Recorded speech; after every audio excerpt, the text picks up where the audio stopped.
Well, some analysts are saying Donald Trump gave his best debate performance yet, but today the focus on 5 words he said near the end of the night, quote, "I'll keep you in suspense." The Republican nominee refusing to say whether he will accept the outcome of this election. Hillary Clinton called his statement horrifying.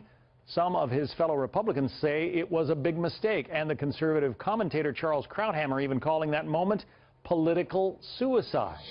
John Bussey is here. He's the associate editor of the Wall Street Journal. Political suicide, do you agree? Well, that was strong language, but you're hearing it, a version of that expressed by a lot of people in the political realm. And this debate was the opportunity for Donald Trump to change the vector. And in the first 20 minutes of it, or 30 minutes of it, you kind of felt that happening. There was restraint on his part. He was hammering on the issues. But it was those words, and then reaffirmed today at this rally where he says, look, I will absolutely abide by the decision of the public if I win. Gets a big laugh and a big round of applause at the rally. His people loved it. And sends chills through the Republican Party and a lot of other people. All right, but to not to defend necessarily what he said, but to play devil's advocate, Al Gore has challenged election results. John Kerry challenged election results.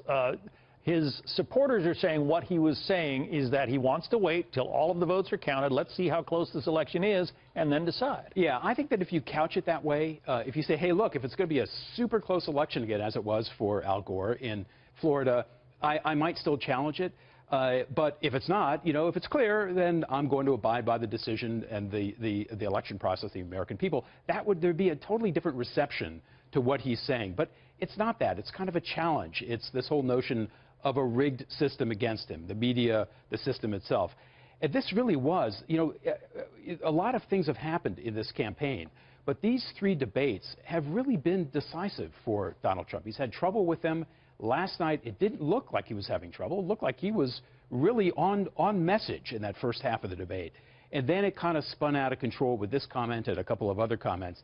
And he missed an enormous opportunity to reach out to a broader audience than he has to date and to do something more than invigorate his base. So, yeah, his remarks appealing to his base, but they didn't necessarily broaden the spectrum of voters he might bring into the polls? That's right. Now, look, looking at Hillary Clinton, just to kind of underscore something that Laura Meckler just said, I don't think that these issues are going to be going away. I mean, foundation issues, email issues, he may have missed an opportunity to hammer on those last night. He was coming at her. She pivoted away, and he kind of allowed her to pivot.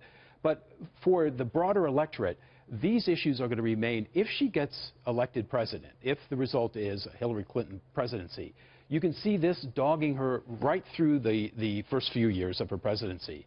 The question now for down-ballot Republicans, has Donald Trump damaged or improved their opportunities to get reelected? But why would it do that? Why would his comment about the results of a presidential election, a nationwide election, why would that affect somebody's race in Idaho? Right. So I think that there are certain things that Americans feel very proud of and want to affirm and don't want to have violated. You stop at stoplights for the most part.